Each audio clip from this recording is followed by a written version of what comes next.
And we're back with another episode of the Fearless Games Outcast. This is episode 3. Welcome back. It's Matt the Clown and our good friend Phil. the Phil previously known as the Starklord. Need a better name. I was thinking some ideas, but I'm just gonna table those for now. Yeah, that's okay. We're back for our third episode already. It's a little sooner than I anticipated. It's a good thing. That way we actually get these out on a regular basis. We're doing this 2 weeks later. Yeah, it is. Last time it was the 27th of February. It is now the 12th of March. For you time travelers. Yes. This probably won't come out for another week or two after this. I don't know. I got the last one done in a few days. I think it's a good idea to do this like once a month-ish. I don't know. I'm not shooting for any particularly regular schedule. It'll come out when it comes out. If you guys like it a lot, then maybe we'll try to do it on a more regular way. Right. But yeah, how you been? Fine. What are we talking about today? We don't have an itinerary. That's not how this works. I know. First of all, you need to stop making ambient noise. Sorry. Because that's going to be really irritating to anybody listening. I apologize. And I'm mad at you now. This chair is spinning. Yes, he's sitting in a basic desk swivel chair. I don't know why he's so fascinated by the fact that it spins. We just got back from viewing of 10 Cloverfield Lane, which came out, yesterday, 2 days ago? Yes. Yesterday. I think it came out yesterday. Which, if you're not familiar, it's not the sequel to the 2008's Cloverfield by J.J. Abrams, but it's like the spiritual successor. And yeah, it was, we got a problem. So, keep talking. I'm going to make my own ambient noise because I have to plug the laptop in.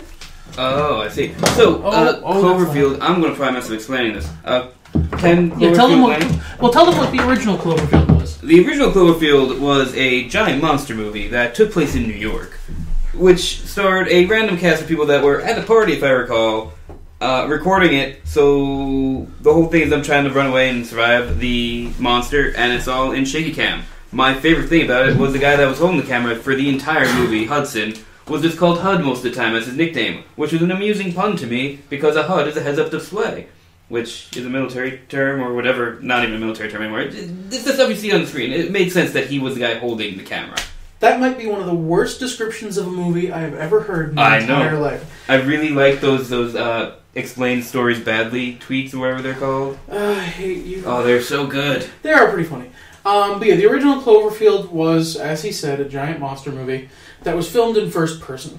It was basically found footage. It was one of the first big found footage movies. If not the first, I don't know. Oh, absolutely not the first. The first big one? With like a budget and CG in there?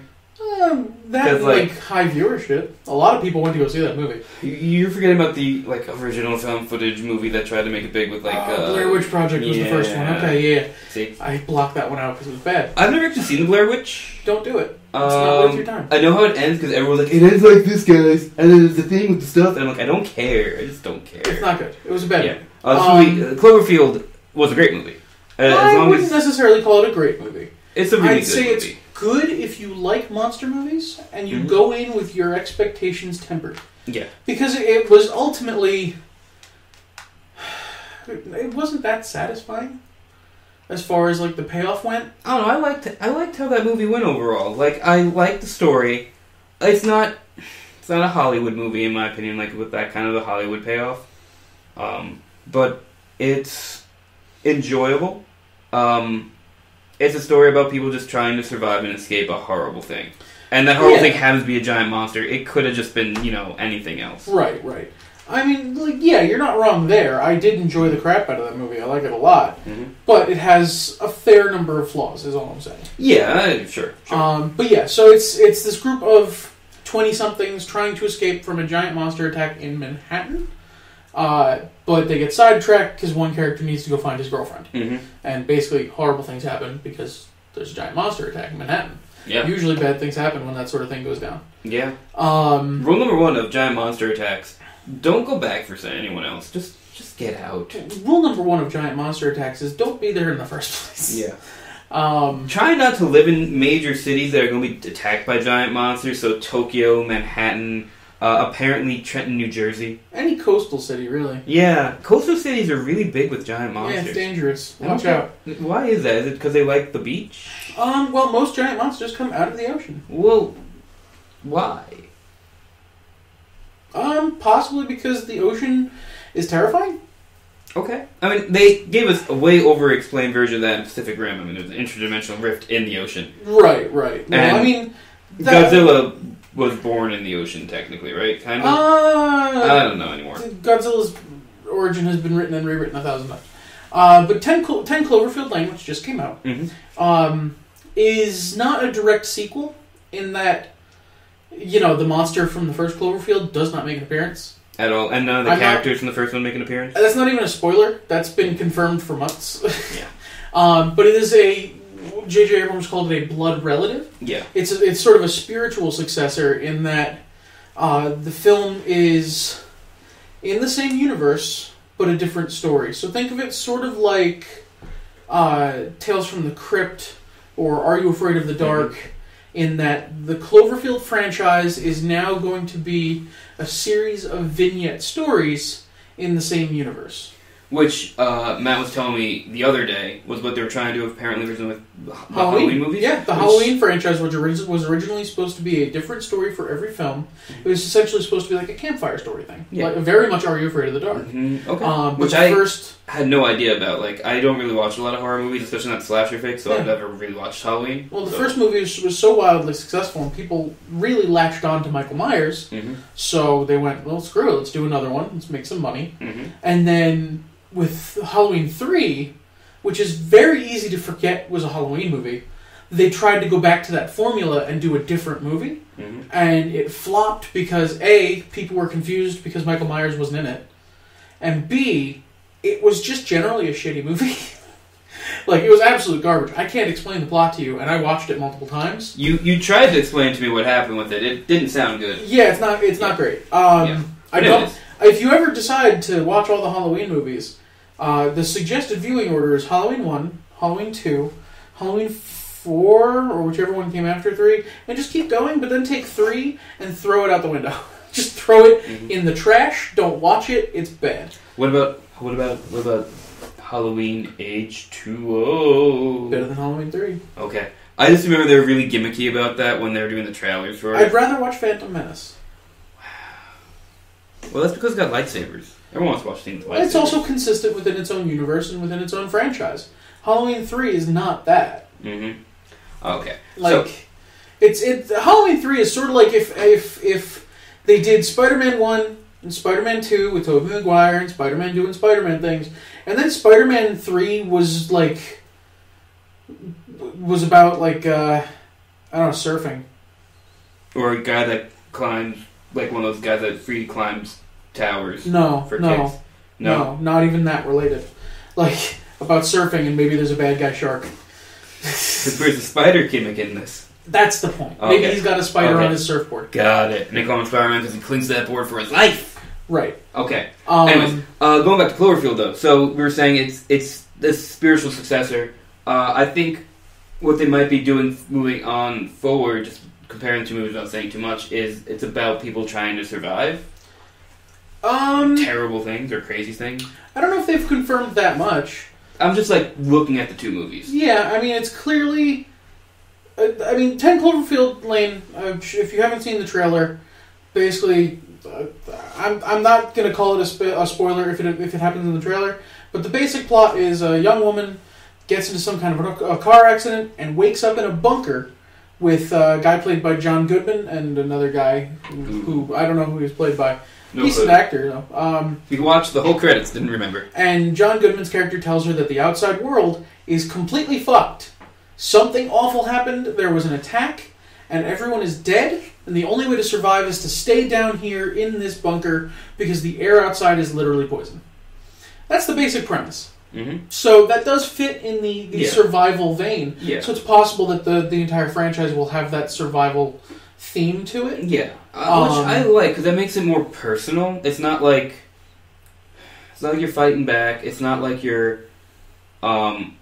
I don't know how I'm trying to say this, but it's the reason I like Cloverfield, the first one, was that, it was a giant monster movie.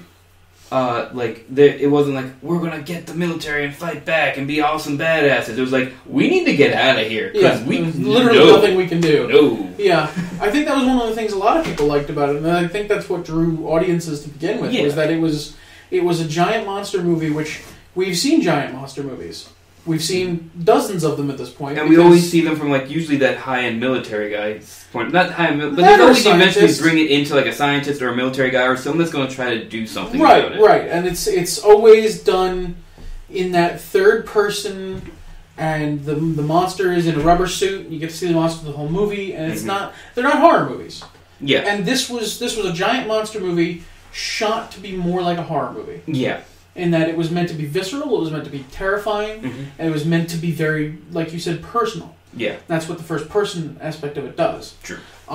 Whether or not it was a good movie or succeeded in those rights is another story. I happen to like it. I know a lot of people did like it. I know Robin hated it for a lot of reasons. I know people that didn't like it because of motion sickness issues, and watching it on a big screen is really tough when in shaky cam first-person view on a big screen can give a lot of people motion sickness issues, apparently. I don't have that issue, so I liked it like that. I will admit, I don't know if it was... There was a movie, I don't know if it was Cloverfield or not. I will admit there was a shaky cam movie that I saw that I had a problem with. Yeah. And I normally don't. So shaky cam can get bad. I'm trying to remember, because we watched that movie together 8 years ago, and I'm trying to remember what you said about it back then, and I think you were like, a little bit, but not much, because you were... It might have been Cloverfield. Listeners don't understand how hyped for that movie Matt was 8 years ago. I dove into the viral marketing for that movie like a dog dives into food. Yes. I wrapped myself in the marketing like it was a warm, comfortable blanket that protected me from the outside world. But then you also try to share that blanket with everybody. It's like, this is an awesome blanket, guys. Feel my blanket. But unfortunately, no one else was really as interested in the blanket as I was. You told us stuff about it, and that was cool. And you got the rest of us to see the darn movie. Yeah. I remember walking out and being a little disappointed that none of the viral marketing really was involved. Yeah. The viral marketing for the original movie, if you didn't follow it, was very much about this slusho drink and about the company that produces it. And there's some mystery about how they get the flavoring for it. And it's apparently they drill deep in the ocean to get this primary flavor for slusho, and it's been shown to be really addictive and actually kind of dangerous. And part of the viral marketing for the first movie, there was a girl's vlog, and she's doing a video blog, and at one point she gets her hands on what I'm pretty sure was a concentrated form of the slusho flavoring, and she just fucking downs it. She's dumb. And the last we saw of her on her vlog, she was bleeding out the eyes. So it's okay, that shit will kill you. The only real references in the movie to that viral marketing was the reference of slusho, and that girl in the vlogs is asleep on the couch at the party in the very beginning of the movie. Okay. And that's it. I didn't know that. That's it. That's all. Okay. Nothing else. I didn't dive hard. Go ahead. Does that mean that girl survived that movie? Probably. Maybe. I don't know. Because the timeline is a little wonky. Okay. They didn't... I will be the first to admit that as cool as the ARG viral marketing was for the first movie, they didn't nail it. Yeah. They did not nail it because it didn't relate to the movie enough, and it was really disappointing as a result. Especially since it didn't continue after the movie, so all the questions people had and all the answers we wanted just didn't happen. Yeah. There was apparently a manga that came out, but I never bothered to really get into it because it felt like, at the time I was a little bitter, and it felt like too little too late. And then I read the premise, was a little strange. It was about some Japanese kid developing a psychic bond with the Cloverfield monster, or at least something of the same species. That sounds dumb. It that doesn't sound great. It doesn't sound great. It's like Godzilla and the Island of Monsters, whatever that terrible movie was. I may read it eventually, if I can find it. Okay. So, going off of that, how was the viral marketing for this one? For this one, the viral marketing was a lot better. In that, well, I didn't dive in quite as hard, to be upfront and frank about it. I actually, I saw the trailer for the movie and I went, okay, that's really cool. John Goodman's going to be in it. I'm probably going to see that. And I was reserving my hype because I remembered that I got burned the first time a little bit. Not a lot, just a little. A little singe. But then, a couple weeks ago, maybe 3 weeks ago, I went, wait a minute. Are they doing the same kind of marketing as they did for the first one? Because that would be cool. I like an ARG. Yeah. Let me read up on it. And then I dove in. This time around, there was similar stuff in that, like, there was puzzles and websites and stuff. Mm-hmm. But they went a couple extra steps in that at one point there was, like, a dead drop that you could locate. And in the dead drop was, like, it was like a med kit and, like, survival gear and a couple other cool things. And then eventually we found the coordinates for... Well, not we. I wasn't one of the people who found it, but the fans. The internet community. Found the coordinates for, like, a locker that they'd apparently rented. And inside that locker was a cell phone. And that cell phone had a voicemail message from John Goodman's character. And it was like, okay, you really got the sense that this was going to at least tie in somewhat, because all of the viral marketing centered around John Goodman's character. And it's like, okay, that is a direct reference to the movie. That gave me a bit more faith. Okay. Having now seen the movie, it is more closely tied to the movie than the first one. Mm-hmm.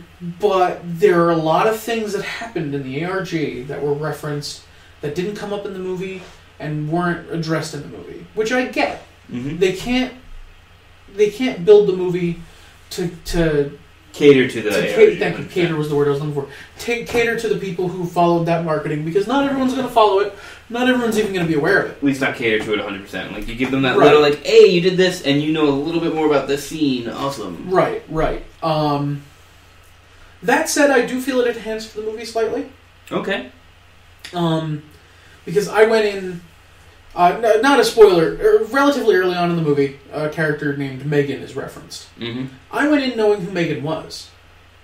Right. And you don't really find out in the movie who Megan was until a little later on. Mm-hmm. So Megan gets referenced early in the movie, and that added a little tension for me, because I was like, oh, I know who this is.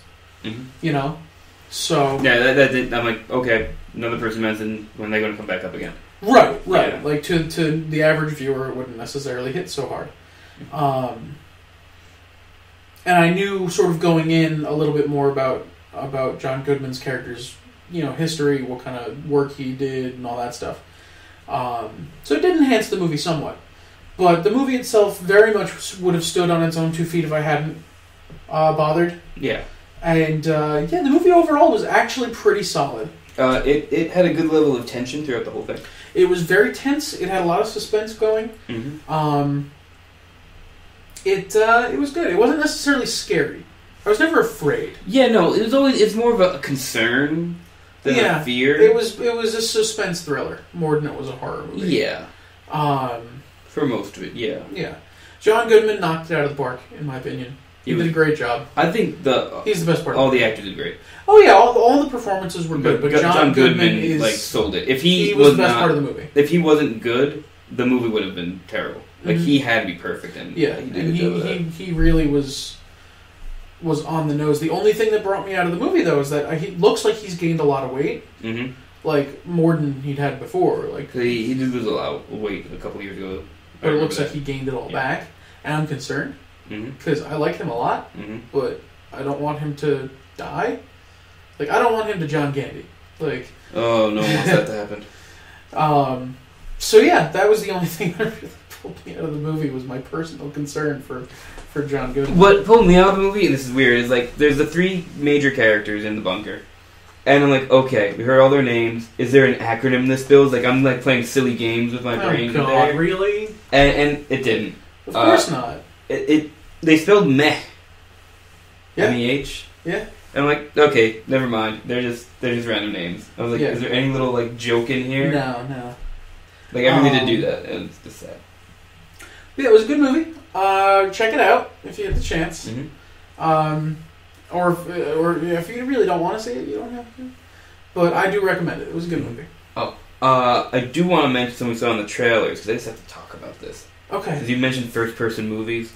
Oh, the one that looks like they got their hands on a GoPro and just went, okay, action movie, go. What is the name of that movie? Oh, I'm so sorry. I may try to cut that out, because that was bad. The cough? Yeah. Well, not right now, but what was the name of that movie? Look it up. First person... silly movie. So my thing on this movie, I think Hardcore Henry. My issues with Hardcore Henry. Mm-hmm. First, I'm probably going to see it because I think it's the same director as District 9 and is it? And Elysium, only because that one actor's in it. The South American guy. Who played Vicus? Yeah. Okay. Who I hated in District 9 because I hate his character. He's a great actor. I liked Vicus. I hated Vicus. I couldn't relate to him at all. At all, and I couldn't get into that movie because of him. Vicus reminds me of you. I'll kill you. But I loved him, and what restored it for me was Elysium. His character in that was a horrible human being, but he wasn't the main character, so I totally dug it. I never actually saw Elysium. I wanted to, I just never got around to it. Elysium's a solid movie. Watch it. I'll get around to it. Just watch it. But going back to it, I'm watching it. The first time I saw a trailer, and this is the second or third time now. Mm-hmm. First time I saw a trailer, I'm like, this movie would not have been possible if Jimmy Wong and all the guys at Rocket Jump had done so many dumb dumb by dumb I mean great first person trying to do FPS but with action scenes for YouTube videos. Let me say, I always hated those. Even when Rocket Jump was doing them, I don't like them. Fair enough. I like the Rocket Jump ones because they're just really well done. I don't like GoPro videos. The thing is, they're not GoPro videos when Rocket Jump did them. I've seen they did I think showing off their setup. I'm like, okay, right? It's a ridiculous helmet. When I say GoPro, I mean body cam. Body cam. I get what you're saying. I can dig body cam to an extent. I like it. I think it's great for seeing people's perspective. I really like that. I like the videos, the Skelegram over the shoulder sword fight videos. Those are fine. Those are fine because that's not body cam. Okay. The problem I have with it is that the camera is on his. You can tell it's on his chest. Yeah.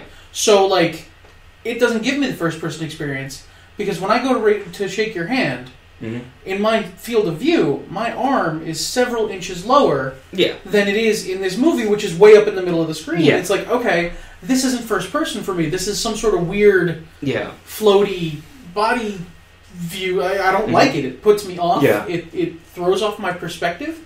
It kind of makes me dizzy. And that's where we're bringing the problem with this Hardcore Henry thing. Because the premise... It wasn't in we saw a teaser trailer this time. I saw the full-length trailer in a different movie. I don't remember which one, but his brain is put into a cybernetic body. Yeah, that is supposed to be from his eye view, and you're watching the trailer, and it's not. It's not several inches lower. Because it's his hands are up in his face. If you did that, your elbows are on your temples to get that point view right. Okay, this is MODOK's first. Yeah, I'm getting that first person view, and I can tell you that my neck doesn't exist anymore, and my shoulder, elbow is on my cheek. Exactly. That's part of why, I've seen a couple of games that do that too, and I won't play those games because it puts me off. It puts me off, it pulls me out of it. Mm-hmm. The thing that they're trying to do to create that illusion is what's pulling me out of that illusion. Yeah. And what's weird about it is it looks like when he's holding up things and doing things, it's if it was a GoPro video and it just went with that, it'd be great, but it actually kind of looks like it's a CG hand that pops up in front. Right. They're using a proper a proper cinema camera. Which obviously cannot have hands wrapped around it because the thing is big. Right. So But watching the trailer for this, I'm okay, some guy got his hands on a GoPro, saw what it could do, and went, we can make a lot of money making an action movie for this. It feels like people were you know what's cool? People like Call of Duty. Call of Duty. Because even referenced Call of Duty in the bloody trailer. Mm-hmm. It's people like Call of Duty. Can we give them the first-person experience in a movie? Well, did you watch those YouTube videos where guys did that? That kind of works. Let's do that. Has anyone done this before? No one's done this before. Anyone else see Doom? So bad. It was better in Doom. The first-person portions of Doom were better. Because it was only about 10 minutes at the end, wasn't it? Also, the arms were in the right place. They were actually first-person cam. Yeah. They were not body cam. Mm-hmm. So it's conceptually, it's not a bad idea. Yeah. Conceptually, first-person action movie could be pretty cool. Yeah. But you'd have to, compensate for the constant movement. You're looking at the ultimate shaky cam experience. Yes. Basically what we got with the first Cloverfield. It was supposed to be all first-person view because Hudson is always holding the camera up to his eye. Right. Except for when he drops it, and you see that. Right. But you never see his hands wrapping around in front of it. He's grabbing something, his hand doesn't appear there. First-person experience movie where it's you're literally inside somebody's eyes. Yeah. It wouldn't necessarily have that same level of shaky because when I'm moving around, the world isn't Yeah, Isn't you have a little bit of gyroscopic stabilization. Right. Like the human body does stabilize things to an extent because otherwise you're constantly throwing up. So you'd have to find a way to compensate for that because your character is presumably going to be running around, which looks like they do in this movie. Doesn't look like they compensated at all. Did you watch the same trailer? I mean, he's not shaking too much. Dude, I thought I was going to shit my pants watching that movie, watching that trailer. Like, it is shaky all over the place. Like, every movement he does, the camera moves. True. Like, that's true. That's what I'm talking about, is that, you know, your field of view doesn't move every time your body moves. Unless you're really letting it and, you know, sort of going extreme with it. Yeah. But, like, I can do this, and I'm shaking my shoulders and sort of shimmying my It's highly inappropriate. My undulating... Stop. But not affect how I'm seeing the world. Like, everything still remains stable because my neck has muscles and bones that compensate for the movement. It's like, you know, I'm not necessarily a chicken where, you know, my head doesn't move at all no matter what I do. I love that birds can do that. Yeah. It's one of my favorite things. But it's still a thing that the human body does. So a first-person movie would need to compensate for that, would need to keep that in mind. Yeah. And I think that's... Not I think happening. we're still a ways out from a camera setup that can successfully do that. I don't think we are. I just think we're away from people realizing how to do that properly because they're trying to be hyper-realistic and they feel like doing the quick motions is what's getting that, and it's not quite there. Yeah, they're not paying attention to their own experiences in their own bodies. Yeah. You know, which is easy to forget, you know? Yeah, they want it to look cool and be fast. Yeah, it's very easy to separate yourself from the actual human experience because it's something you experience every day. So when you think about something outside of you, like, okay, let me think about, you know, what does a, you know, sword fight look like when it's going to be cool, but then you don't think about how your body moves. You don't think about how, you know, the weird underhanded sword fighting is awkward.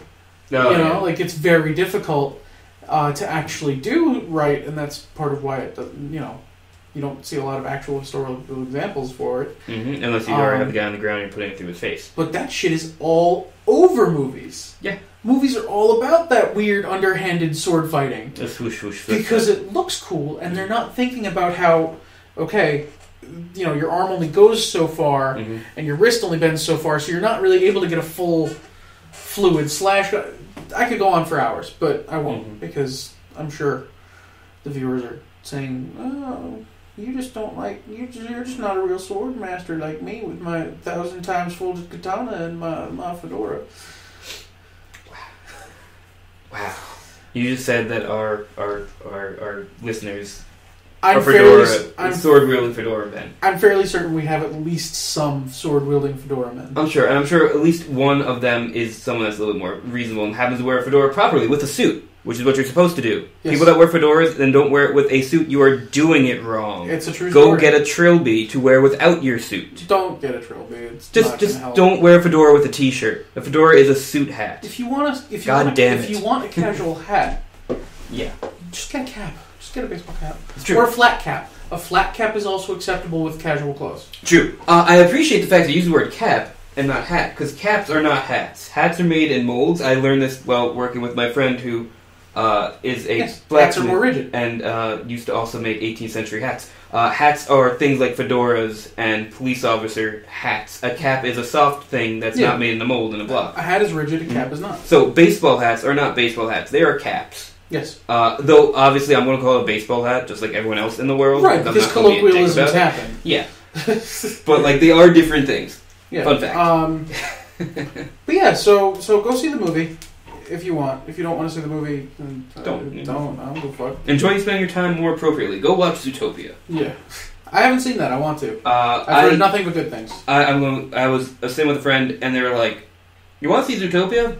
I'm like, "I don't know, maybe." And then they looked it up really quick and just saw the reviews, and they're like, "Did that say 97 on Rotten Tomatoes?" I'm like, "Really?" And we looked, and it's like 95. It's like 95% on Rotten Tomatoes. I have to see it because they usually are pretty. Harsh overall. Yeah. Well, I mean, it's an aggregate, so of course it's going to be harsh. And it's a worthwhile movie. This 10 Cloverfield Lane, worthwhile movie. Zootopia, worthwhile movie. Oh yeah. Best thing about it is watching all the little details, like they have like iPhones and iPads and stuff, but they don't use the Apple symbol. Like the bunnies have one little carrot on the back Of of course the they bite out do. of it. Of course It's they do. adorable. Oh, it's so good. Yeah, I want to see that. Maybe I'll see that tomorrow with Robin. Yeah. So yeah, other than that, did you do anything cool this week? I know work is crazy for you, but maybe you did some cool stuff. I lived at work. I spent 14 hours doing work on Monday and like 12 hours doing work on Tuesday, and that's before I left the building. Nice. So I did more work at home. Ugh. Wednesday I just kind of went and said, fuck it, I'm not doing any more work. The clowns left. I was living with clowns for 2 weeks. That was my cool thing. I have an interesting life apparently. Yeah, that actually sounds kind of cool. Yeah. Did you get pied in the face? I did not. I almost did yesterday, and I'll tell you about that off screen. Because I have to actually describe my job. Nice. Yeah. Nice. That's cool. You had some clowns around. Yeah. Did you do anything fun at all? I'm trying to remember. Boring? Like, I played some video games. Okay, what games did you play? I'm still working on Pokemon Red because I'm slow, and I didn't play obviously on Monday and Tuesday because I was way too much stuff at work. Right. I We're screwed not up. in middle school anymore. So. Yeah, exactly. I screwed up and totally mismanaged my team. So I got stuck on the 4th gym for a while. I didn't beat it till today because I had to level up like actual Pokemon that could fight in it. And he overleveled his Kadabra. Yeah, and it was traded to me, so like definitely stopped listening to me because I love using my psychic types, and I overused it a little too much, and it went over my level, and I had to put it away. And then I couldn't use my starter because I of course went with the right starter of Squirtle, and that thing did not. You can't bring a Squirtle to a grass fight. No, apparently. That's why Bulbasaur's better. Whatever. So, what else did you play? Shovel Knight. I was shoveling all day. That is a great game. Soundtrack is a phenomenal thing. How much is it? What? How much is it? I think it was $15 on the game. Okay, maybe I'll pick it up. Because I've heard nothing but good things. Nintendo Wii Store. I've heard nothing but good things. It was like, as soon as I realized it was on the Game Boy, I'm like, I need to get it. Or the 3DS, whatever you want to call it. Right. You call it a Game Boy. He keeps calling it a Game Boy, and I keep making fun of him for it, because... It's the same thing. No, it's not. I mean, I know it's not, but it's the 3DS is a Game Boy. It is a portable gaming system made by Nintendo. But no, it's not. The name of the product is the name of the product. It's true, because like no one just calls the Wii a Nintendo. When you say Nintendo, you mean the NES. I see what you're saying. Right. Like, well, even beyond that, like, the product has a name. You know, you don't call an iced tea a leaf water. Leaf juice. You get my point. Leaf water. Like the name, like an Arizona iced tea, you don't call it a Phoenix leaf water. We should make that. I'm gonna make a knockoff iced tea called Phoenix Leaf Water, and it's gonna sell like hotcakes. Yeah, sell it in Williamsburg. Artisanal leaf water. They'll love it. They'll love it. Oh my god. Speaking of, came to mind. They're doing like a cool thing now. They're doing a version of it with real sugar, like cane sugar. Yeah, everyone's moving in that direction of either doing like real sugar, there's stevia. They're moving away from high fructose corn syrup because it's got a bad rap. And it kills me, so I'm really glad about that. I have a mild corn allergy for the viewers. It's hilarious. Mm-hmm. I still eat corn. I remember when we first realized he had a corn allergy when he first found out, and he just was looking for things to eat, and he just was so upset because everything has corn in it. All of my favorite things have corn in them. And then you can't even you can't go into a gluten-free bakery because like most gluten-free bakeries use cornmeal. Mm. Some they also use a fair amount of rice. I was going to say, their backup is rice meal, but like some of them back like a couple years ago when the newer ones started opening up, they were all like straight cornmeal for everything. Mm-hmm. I was like, well, you can eat quote-unquote healthy. Good job, Matt. But yeah, so I might pick up Shovel Knight. It was really good. I love the soundtrack. I'm so bad at it. I am the worst. I've died. You have bad hands. I know, and they cramp up a lot on this thing. Yeah. But you got bad hands, yeah, that's the problem. There's one other thing. It's getting warmer out. So speaking of hipsters, I'm going to share with the listeners my views on hipsters really quick. Hipsters, I love the wintertime just before I moved to Brooklyn, but I loved it even more when I started living in Brooklyn and working there, because the hipsters go away in winter. It's too cold for them to sit at their coffee shops all day with their MacBooks. They all stay home and inside, which is great because then I can go out to lunch and like sit down at a place and not deal with people being pretentious. and it's wonderful, and I don't have to deal with them in the morning, like going to work with them, like just lazing about. They're like the worst. They congregate places and just don't do anything all day, obviously. And it really bugs me. But like during the wintertime, they don't go outside because it's too cold for them to wear the sandals. Sorry, that was a weird voice. I went to make fun of them in a better voice. Let's try it again. I was like, it's too cold for us to wear our sandals. Even though, it's weird. You'd think they'd love going out in the winter because now their scarves make sense. I know, but they wear scarves with sandals and no socks, which is good. They shouldn't wear socks with sandals. And like ripped up jeans, but like, and they have beards and beanies, so you think they're like the upper body's prepped for the winter, but the lower body is not. So they stay home. Which is a shame. You'd want them to go out in the winter with their lower bodies unprimed so that they lose their ability to pass on the hipster gene. I've seen hipsters with kids. Because now since I live in Williamsburg, I see the older hipsters. No. They don't pass on the hipster, obviously, to their kids, so maybe that's a good thing. No. Yeah. America was a mistake. No. But yeah, that's my thing on hipsters. They don't like the winter, and that makes me happy. But now it's getting warm again, so I'm starting to see joggers again. And how does that have anything to do with your week? Because it's getting warmer again, which means like now I'm going to have to start dealing with hipsters again. You could always visit us more often. No hipsters around here. That's true. You have rich people here. Yeah, they're almost as bad. We have yuppies. Yeah, you have yuppies. I have hipsters. I gotta tell you a story about yuppies later. The word yuppies. That I'd rather not publish to the internet. Okay. I actually am interested in where that word origin is, but we'll talk about that somewhere else in case it gets really inappropriate, because I don't know. It's not a matter of being inappropriate. It's just like the people involved that don't want to like publish this, without them saying okay. Gotcha. There are people you actually know. I don't actually talk to hipsters. I just dislike their presence. I remember there's a coffee shop near my old job where I went there to get a coffee. Or actually, I don't drink coffee. I went there to get a chai tea because there's no place to make chai tea in the area. Shut up. Okay, shut up. I'm judging you. It was a really good chai tea. And it was like Saturday. So like I was just doing work on a Saturday. And I was there, and there were these two hipsters in front of me, like giving the girl behind the counter a hard time because something hadn't come in yet. And they're like, can you just like text us when it comes in? And she's like, I really can't. Like they're just being like really annoying. I think it was about their muffins. Like it was something stupid. Like, can you just, because like the place was about tea and coffee, and they had muffins and like baked goods shipped in. Right, like a lot of coffee shops. Yeah, which is fine. And they hadn't come in yet. And she's like, it usually shows up around this time. Most days. Like, it usually shows up at 10. And they're like, that's fun. Like, they weren't here. And I'm like, can you, like, is there a way you can just tell us when it comes? Like, when it comes, can you, like, text me? And I'm like, dude, she told you when it's going to come. It's not consistent. They're not there to serve you 100% of the time. They're not like your mother or, like, a butler. Yeah, and why can't you just call? Yeah, you can call or just, you live down the block. I know you live down the block. You can just walk by again. Yeah, or if they don't have the muffin you want right now, go somewhere else. It's okay. Right. There's a really good Dominican deli across the street. Yeah, that's pretty bad. Yeah, that's pretty bad. I was standing there listening for like 5 minutes. I'm like, please shut up so I can buy my tea.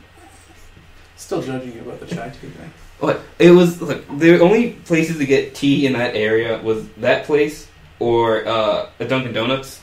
And I don't really do Dunkin' Donuts tea after a while. I don't blame you for that. But yeah. It's not the tea thing, it's the chai tea thing. They made a really good chai tea. No such thing. Dude. No such thing. You just don't understand chai. Motherfucker, I was a barista. Yeah. For how long? Uh-huh. Chai's gross! Well, how are you making it? There was like a mix.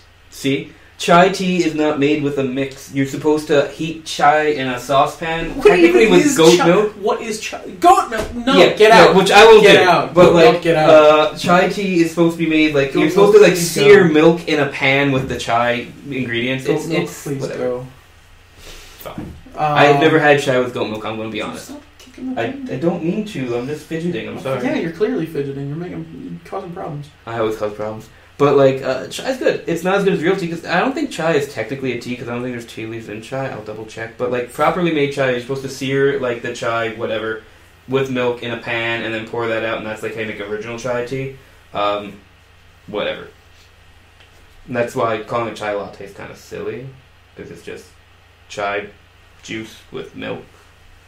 It's basically a latte. Yeah, but it's, like, it's redundant, because chai is supposed to have milk in it anyways. Like a latte is bean juice with milk. Yeah. Oh, bean juice. So yeah, that sounds like a pretty awful week overall. To be honest with you.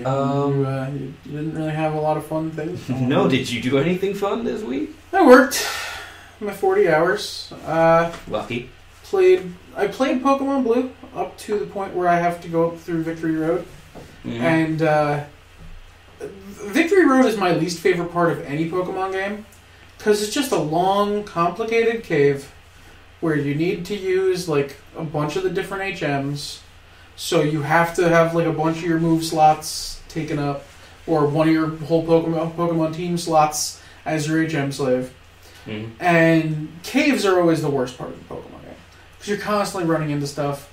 There's no breaks, so unless you just want to use a bunch of repels, which gets expensive, then you're boned.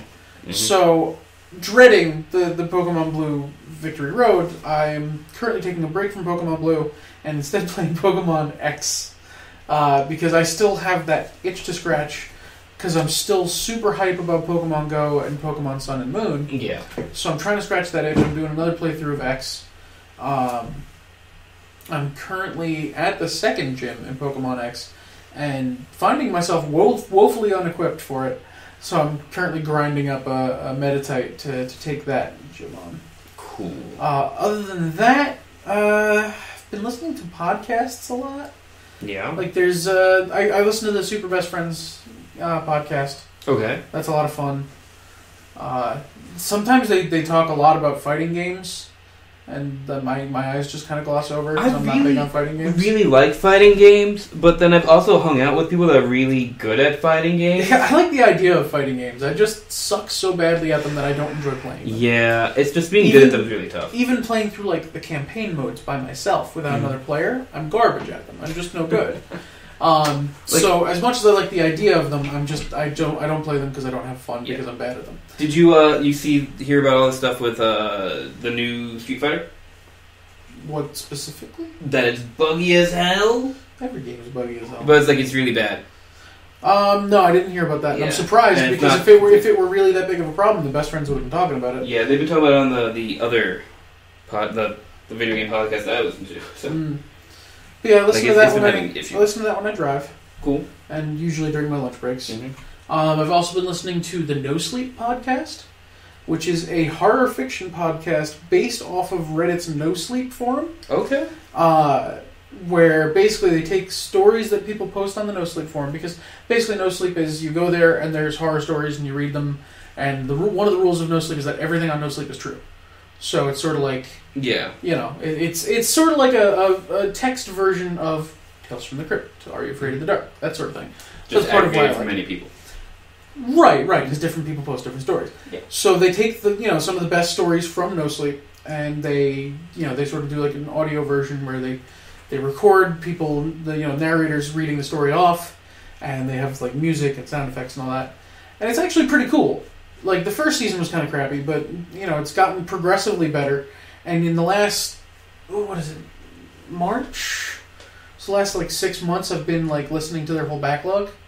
And I'm just now caught up entirely, and I'm like, shit, because it was all I was listening to while I was driving. Because it's like the free episodes are about an hour long. Okay. So it's like it takes me about a half hour to get to work and from work. Gotcha. So like one episode would last me one day to and from work. Usually I would go through 2 episodes a day because I have to drive Robin to work in the mornings. Right. And that's like a good, the drive back from that is almost an hour.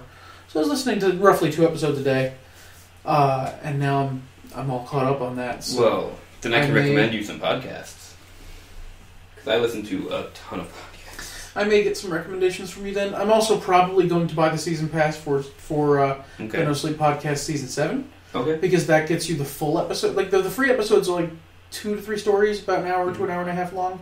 The full episodes are like twice that. So that'll last me a lot longer.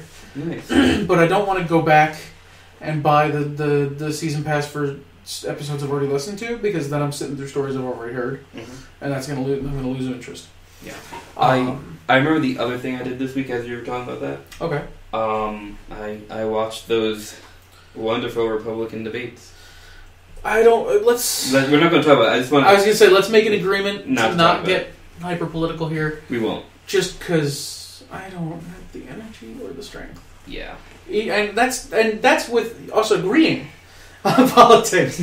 I don't have the energy to agree with you with this nonsense. All I'm going to say about them is nothing about them specifically, but I don't own a TV, so I had to figure out how to watch them on my own. There's a lot of new sites that recommended how to do that. I went to CNN since CNN was doing it.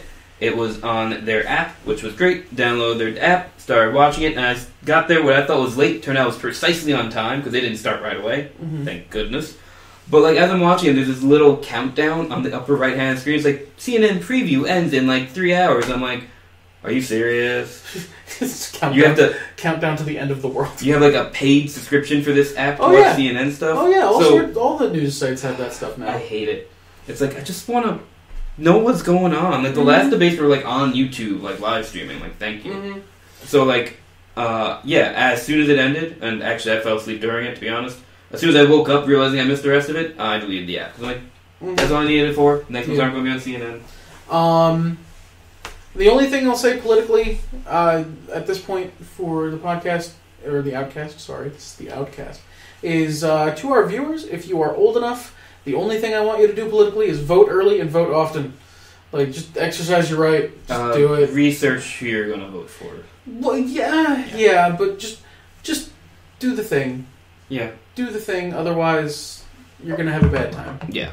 You should always... fiddling with things right next to the microphone. Sorry, it was upside down. It was bugging me. I put it that way maybe for a reason. So fiddling with my things next to the microphone. Sorry. Jerk. Can't help it. I'm holding my hands together now. So, moving away from from that topic, do you have any plans for next week? Anything that you're going to be doing this coming week?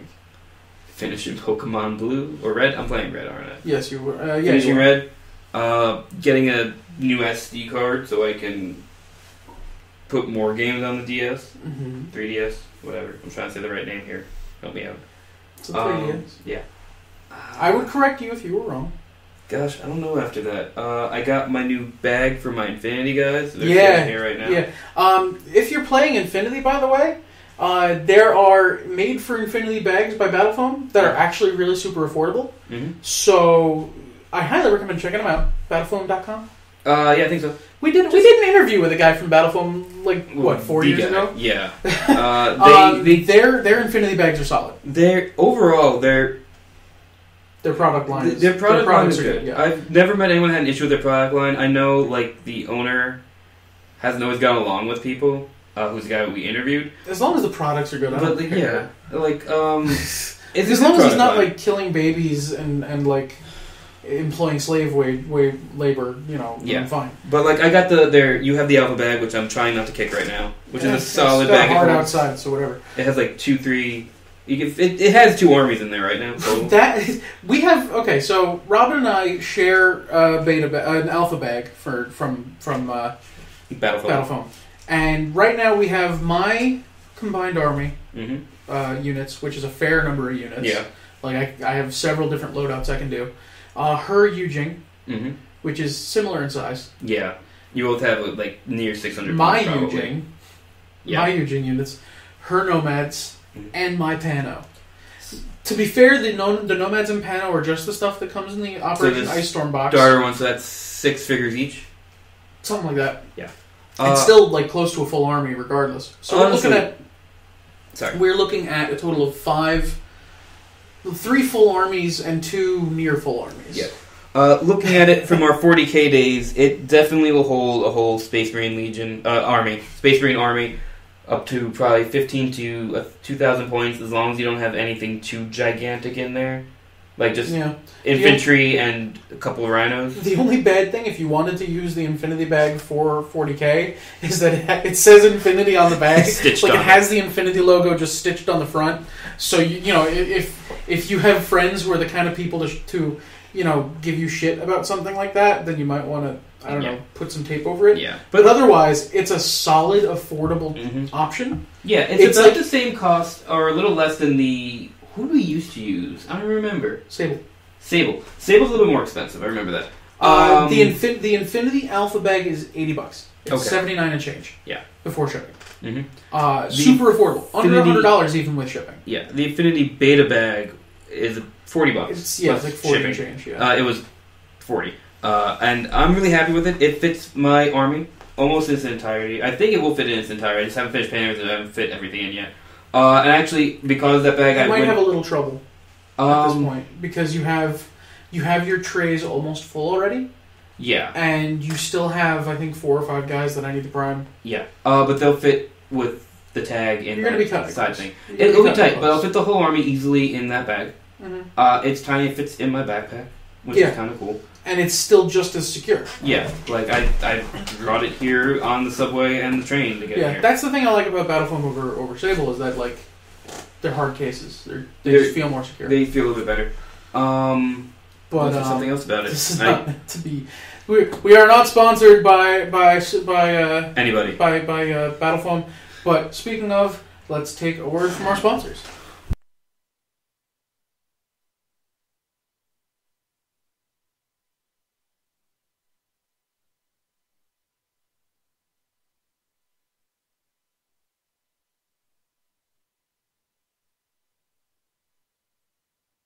And we're back. So, Thank you, sponsors, for those great words. Why you gotta make everything awkward? I'm good at awkward. So I like the Battlefoam boxes. They're good. Or Battlefoam cases. I'm really happy with it so far. Actually, I want to talk really quick because, like, the one thing I wanted to mention now, I remember it. Yeah, go. Is there, because, like, I have the trays in there that I got with it. I'm like, I'm going to need new trays because I'm going to stick with the one bag and I'm going to be moving probably one army at a time. I'm like, I'm going to need other trays eventually for other configurations. Let me ask them really quick how to do that. So I used their customer service, and they were pretty good. They didn't get back to me right away. They got back to me within 24 hours, technically. Mm-hmm. So that's fine with me. And they're like, yeah, any of these trays fit in that bag, no problem. Straight to the point. I liked it. Super nice. That's all I got to say about that. Fair enough. But, like, I appreciate that they just had, like, a quick little on the bottom of their website screen, contact us with questions. And you just fill it out there. And right. As far as other hobby stuff goes, I'm going to be picking up a, what's it called? A spray hood soon. Cool. I found like an $80 spray hood on like Walmart.com, which I feel dirty buying something from Walmart, but fair enough. $80, and it's not meant to be like a super heavy duty one. Like it's just there for when I prime models because I have the airbrush. So I'm going to be picking that up soon, so I'll be able to prime your stuff, my stuff, Robin's stuff. Yeah. Like real easy. What exactly entails a spray hood? It's basically it's like a box. Uh-huh. And let me show you a picture. I got a picture up because show a picture so that we can describe it physically. I keep tabs open for months at a time. I know you do. So it's basically a box, but it's sort of it almost looks like like an air vent. Yeah. Like the front of an air vent that connects to a tube that goes out the back, and there's a fan inside. Mm-hmm. So when you spray into it and the fan is on, rather than excess paint going all over the room and getting all over that pretty face of yours, it gets sucked out by the fan, out through the tube, and into that hose, which is not going to be sitting right on top of it like it is in the picture. Right. I mean, I have that hose pointing out the window. Yeah. And basically out into the environment because, oops. Like, I'm looking at it, I'm like, why can't you just build your own? And I could, but it would cost me about the same amount. Yeah. I mean, you just get some PCB piping and some trash bags to make the overall hood shape, and then like a vacuum pump you still need. So the hood you could do with like a storage bin. Yeah. Like a plastic storage bin, or even a cardboard box. Mm-hmm. And then cut the hole out the back for the vacuum hose. The hose, not even a vacuum hose. Get those dryer vent tubes. Well, yeah, but I mean, you still need something to create the negative pressure. So you still need like the vacuum engine. So probably best to just use a fan. Like a table fan. You're right. You're right. I'm overthinking it. You're right. Yeah. Yeah. I mean, when I was at my parents' house, I didn't have a spray hood. I just used a cardboard box and sprayed carefully, and all the excess paint went all over the inside of the cardboard box. Yeah. But it was still kind of a hassle. And some of it did come out and like get on my desk at home. Mm-hmm. But whatever, it was the crappy desk anyway. Now that I'm in my own home, I'd rather not risk, and I know Robin would prefer I not risk potentially getting spray primer all over our hobby room. So I'm going to pick that up. And I mean, it's $80, whatever. Yeah. I got a job.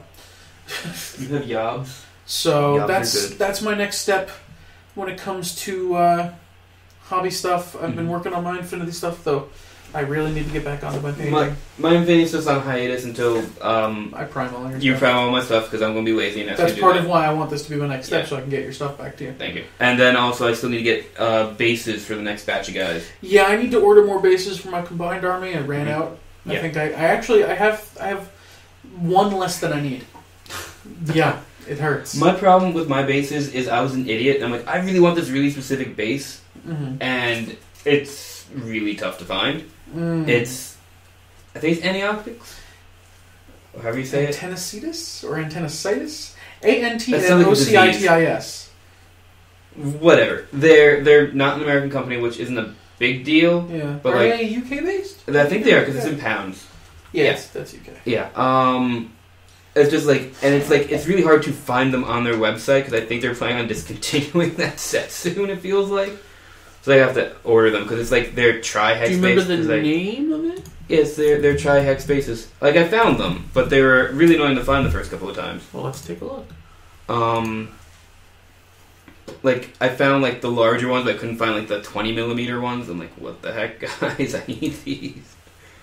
Oh, bases and basing. Here we go. Yeah. 25mm? Sure. You probably have to scroll all the way down for the next page because they're tri-hexes. But yeah, I'm only using them for my JSA. My next army, I'm going to go with something I can get off of the War Store at this point, just so it's easy to get. Yeah, I use Warsenal for at least for my combined army bases, and they're pretty solid. Okay. I don't remember what I got. My Yujing, the Yujing bases I got are off of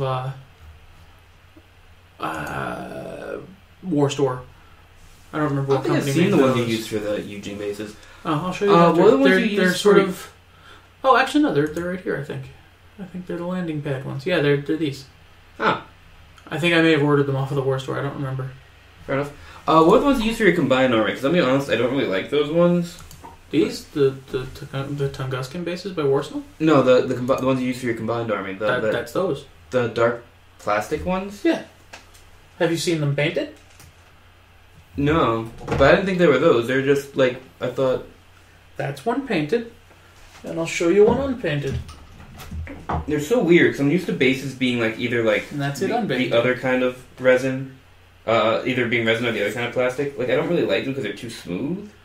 They take a little getting used to, but they're pretty solid. Are they? They look nice. Okay. They look really nice, and once you paint them up, you know. This guy looks cool. I'm gonna drop him now. Yeah, I'm gonna take that away from you, so you don't do that. Just need to stop handing me things. Yeah, I am actually having a little trouble finding those tri-hex bases. They're there. You might be boned. No, they're there. You look up their 40mm or 60mm ones, and then it's in related. Like it's not in this main group anymore. It's compass bars.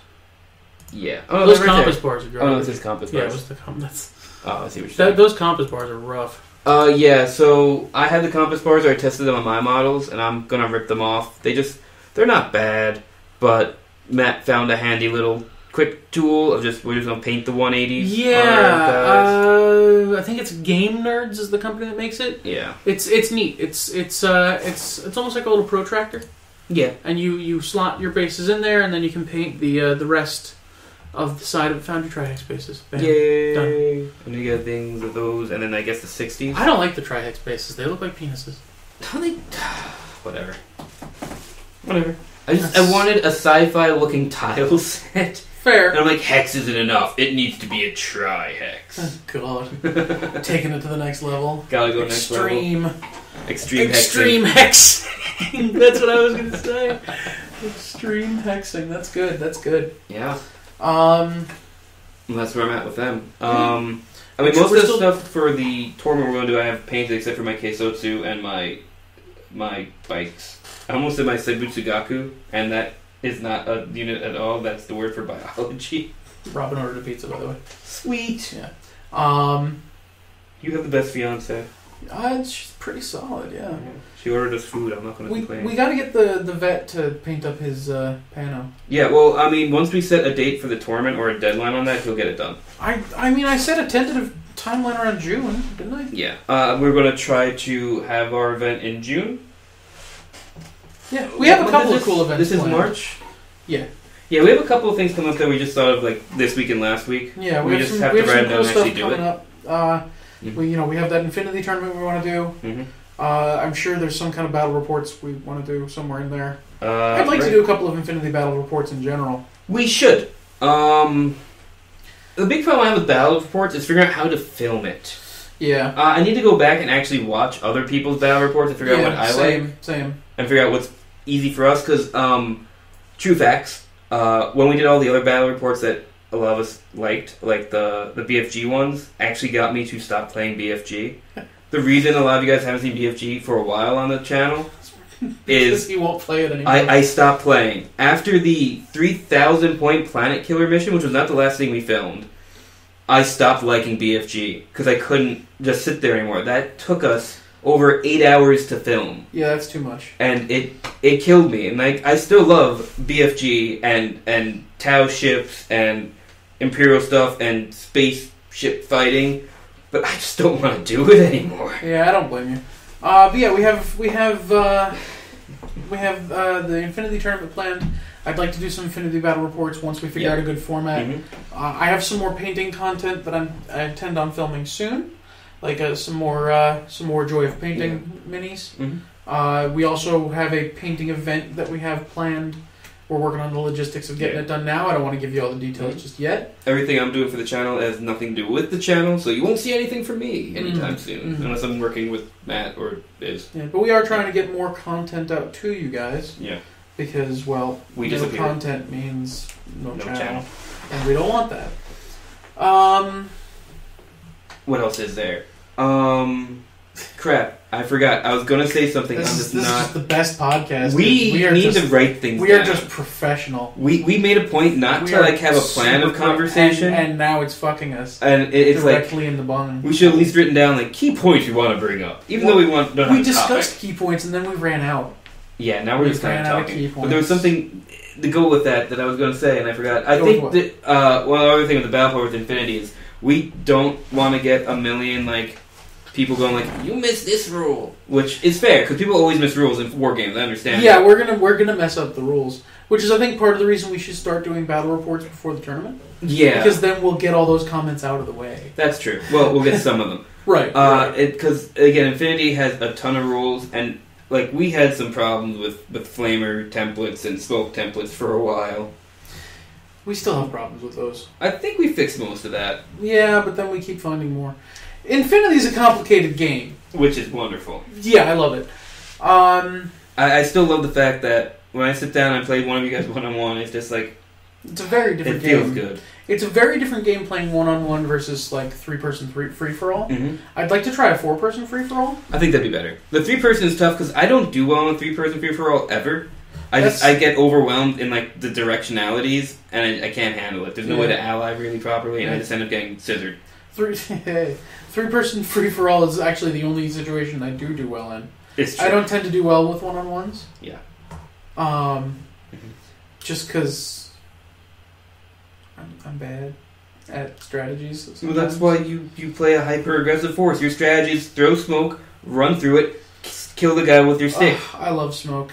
I love smoke so much. I hate smoke. It's so good. Smoke so much. It's so good. You just don't like it because you don't have it. I don't have any. That's okay. I have other fun things. Mm-hmm.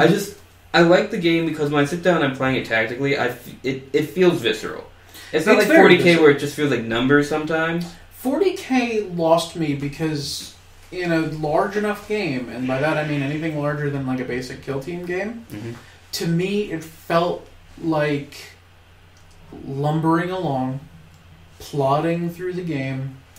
It feels like a slog in a large game, and it's just it's not very dynamic. It's just okay. Now I do this. Order of operations. Roll my dice. Count my numbers. How did I do? Mm-hmm. It feels very mechanical. Yeah. Which isn't necessarily bad. The game is popular for a reason. It just wasn't entirely for me. I played it socially, and now that I'm not really in a situation where I can easily play it socially, I basically never play it. Yeah. Infinity is far more dynamic, and while it's complicated and I often forget things, I find that I'm more engrossed in the game because more shit's going on. Yeah. And I got ADD, man. You gotta grab me. It's true. So, like, when I move a guy and you go, oh, I'm going to shoot that guy, that to me is more like, oh, shit, I didn't think of that. You know, like, it's a much more dynamic play experience. And as a result, that's why I like it more. And the last game I played with Robin, I think that's what caught her, because she's used to playing in a 3-player game where I'm terrible, and then a 2-player, she's like, I can't move anywhere because you covered all the fire lanes. I hate you. We also did deploying wrong that time. Yeah. We've been deploying wrong. We'll get there. Yeah. We're still working on shooting each other properly sometimes. We're learning that game, so hopefully we'll have learned it enough and figured out a battle report format soon enough to be able to put a battle. I'd like to put a battle report out sometime in the next month. Like by mid-April. Well, we're planning to play again sometime in the next 2 weeks. Yeah. I think that's possible. Yeah. I've actually not seen a lot of. Are there a lot of Infinity battle reports out there on YouTube? If someone knows, like to the listeners, if you're still listening at 1 hour and 5 seconds, are there any Infinity battle reps on the internet? There are. I haven't ran into a lot in a while. I occasionally will see a link on the Infinity subreddit. Okay.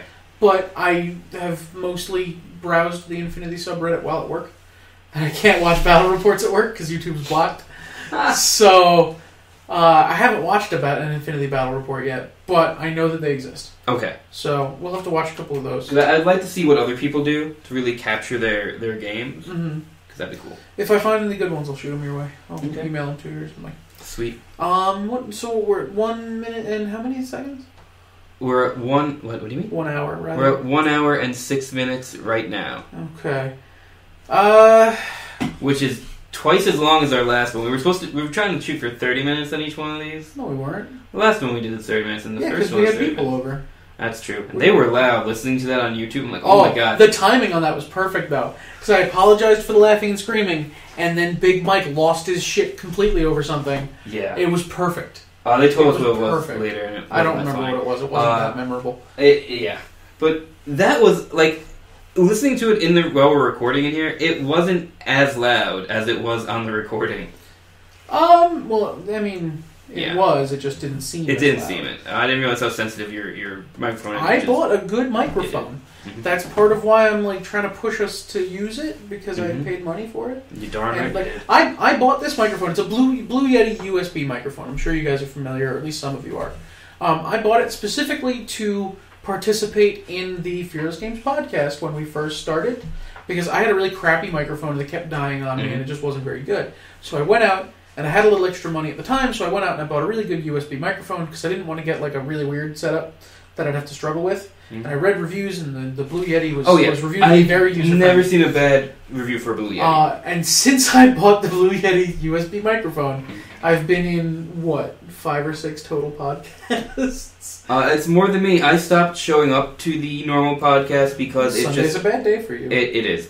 Sunday's a bad day for me, too. Yeah. When I used to come regularly, we recorded, not filmed, on Monday nights around 9 p.m., which worked for me, but stopped working for Biz and James, and since that was more their baby doing that one, they obviously moved to a time that was more convenient for both of them, and they stuck to it, and it's fine. Yeah. I was like, I just can't do the Sundays. Either I'm traveling at that time, like, if I'm coming to make it to, on Sundays we also usually have a game, which I don't usually make it to anyways, but when we do, I'm traveling at that time, because it takes me at least an hour and a half to get anywhere. Right, That's not in New York City. 2 p.m. on a Sunday, now, like when I was living at my parents', I was usually going and picking up Robin. Yeah.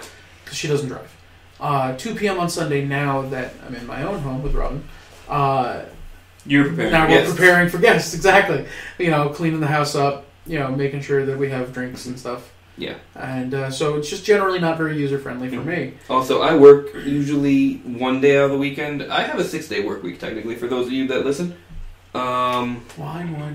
I know I whine a lot about it. It's the worth it job. It's just to take up all my free time. I don't know. I don't know if I would consider it worth it based on how stressed you are. I know. Yeah, we won't talk about that. Yeah, we'll move on from that subject. Today was my day off. Tomorrow I'm doing work all day.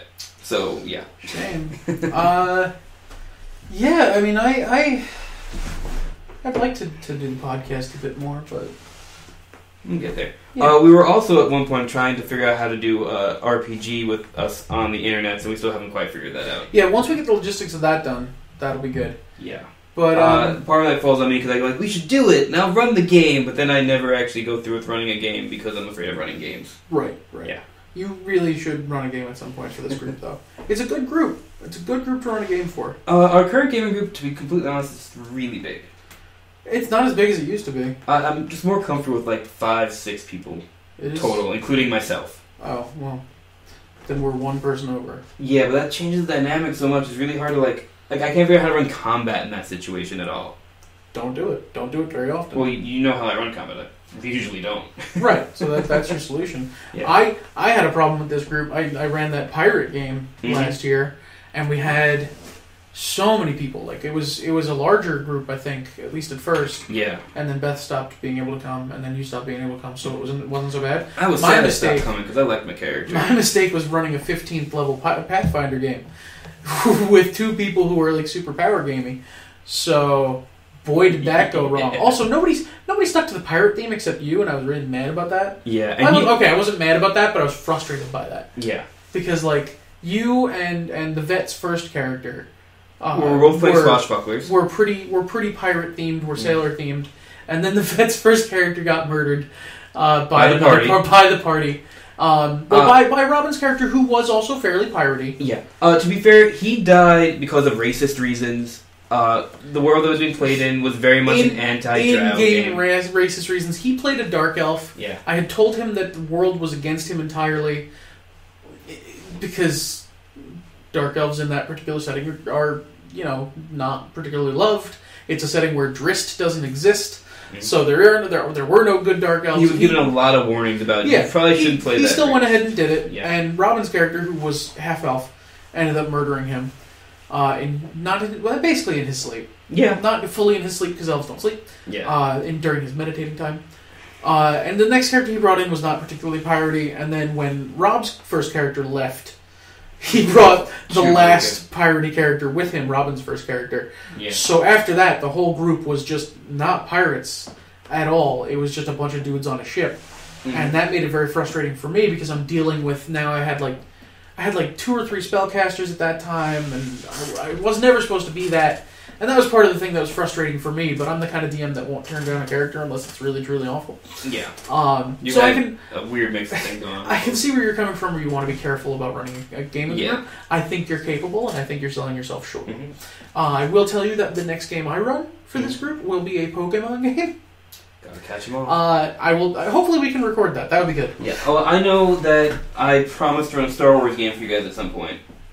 Yes. We'll be very strict on limiting people. Like, this is what I'm allowing. I want to be a Jedi. I want to be the Captain America of Jedi. So you've been frozen for 50 years? Yeah. And everything's really confusing for you? Yeah. And you have a shield instead of a lightsaber? Light shield. Light shields are dumb. If it's like a zappy shield. Fine. Like, if a shield that works off the same technology as that cool, like, stun baton, You know what I'm imagining right now?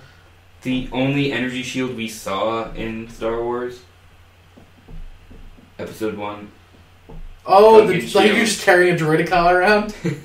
that would be kind of cool. No, the Gungans, they had light shields. Like, they had a shield and had, like, a rim, but it it was kind energy of field. It was kind of like goo energy, though. You remember it was kind of fluid.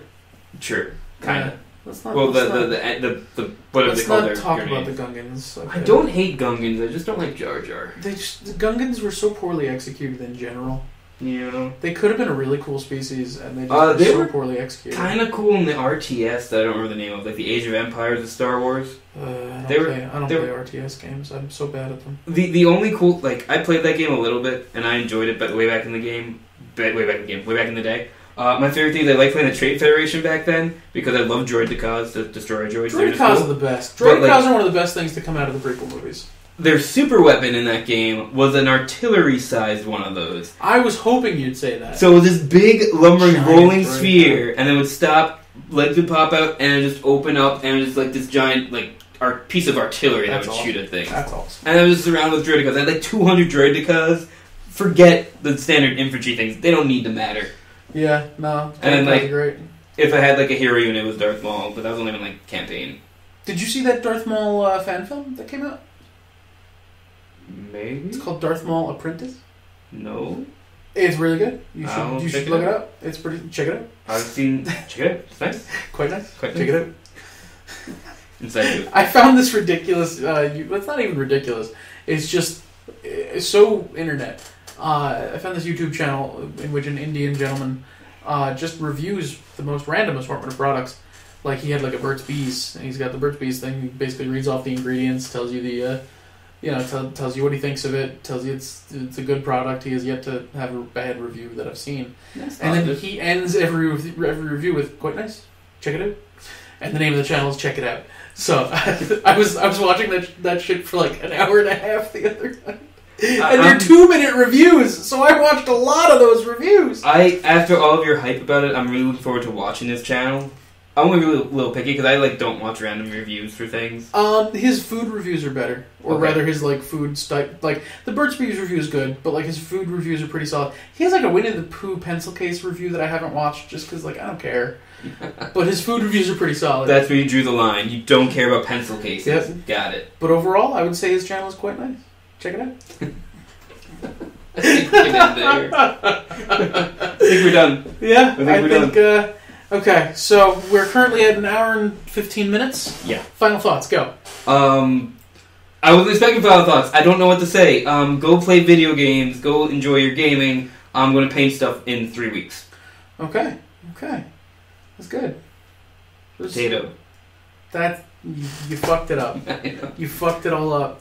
We're ending on potato. My standard go-tos when I have nothing to say are potato. I'm going to tell the whole group, everyone listening. And whenever it says, what do you want to do today? My immediate response has been the same thing since I was 14, which is really immature, I guess. I just want to just kill all humans. What do you want to do tonight? I don't know, kill all humans. Does that sound like a plan? I never mean it. Killing all humans is bad because I die too and I don't want to do that. And then I might kill someone I like. And that's terrible. You're really bad at this final thoughts thing. Well, now I'm going on a stream of consciousness. So I know. You need to stop me. I don't think you can be stopped. Okay, final thought. I want to see the Ghostbusters movie. Deal with it. You want to? Yeah. So do I. I'd rather see it in the matinee. Because it doesn't look that good. Turn into an old man. You like matinees. I like matinees on movies I'm not certain about. If I'm certain about a movie, I like to see that at midnight. True. Midnight Civil War. You're coming. Oh, God. Is that... It's like a few weeks. I don't know if I can do the midnight show. We'll figure it out. Okay. You and me together. You should come out by me to see it. Maybe. I don't know. It's stupid crowded. We'll figure it out. Okay. At this point, I think we should call it a day on the Fearless Games Outcast. Mm-hmm. Episode 3. Episode 3. I'll think of a good title for this. Probably. Revenge of the Not Sith. No. What? You're not allowed to come up with titles. Thanks for joining us again, as always. Mm-hmm. We appreciate your likes, your comments, your subscriptions, your views, all that nonsense. Mm-hmm. Maybe one day we'll try and get this up on iTunes so you can download us onto your cell phones. Yeah, that's the next step, is actually putting our podcast in a place where they can be podcasts and not just black screens of YouTube. It's not a black screen. I use the Fearless Games logo. Well, I mean, both this and the other podcasts are just a static screen. Yeah, so we might as well put it on iTunes. Yeah, I suppose. It's not like the Game Station podcast, or they don't call it that anymore. Wow, that was archaic of me. The Co-optional podcast, where you can see people, they have little webcams. That's my favorite podcast, by the way. They're way better than us. You just listen to them for 3 hours and not us at all. You should listen to us for an hour and 18 minutes. And, okay, there's a certain number of seconds. Let's say an hour and 20 minutes so we can finish your thought. No, but now I have to stretch it. Now I have to stretch it for over a minute. What have you done? Oh, God! What am I going to do for a minute and 13 seconds? How am I supposed to stretch this? Tell me. What am I supposed to do? Look what you've done. Look what you've done.